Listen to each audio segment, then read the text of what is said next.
नाज़रीन, एक सुबह लोग सूरज को मगरिब से तलू होता देखेंगे और यह आखिरुज़्ज़मां की एक बहुत बड़ी अलामत होगी,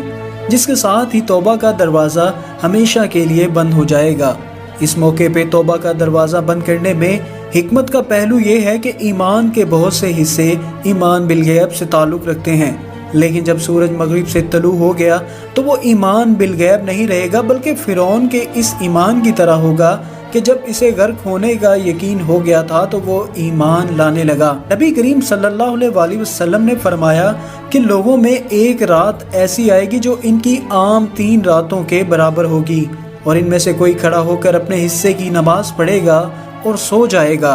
फिर जाकर अपने हिस्से का कुरान पढ़ेगा और फिर सो जाएगा। इसी दौरान लोग एक दूसरे पर चीखेंगे और पूछेंगे कि क्या हुआ, और घबरा कर मस्जिद की तरफ भागेंगे और अचानक देखेंगे कि सूरज मगरिब से निकला है, और जब वो आसमान के दरमियान पहुंचेगा तो वापस लौट जाएगा। अल्लाह ताला इरशाद फरमाते हैं कि क्या वो सिर्फ इसी बात का इंतज़ार कर रहे हैं कि इनके पास फरिश्ते आएं या इनका रब, या इनके रब की बाज़ निशानियां आ जाएं। जिस दिन आपके रब की बाज़ निशानियां आ जाएंगी तो किसी ऐसे शख्स का ईमान लाना उसे फ़ायदा नहीं देगा जो इससे पहले ईमान नहीं लाया था।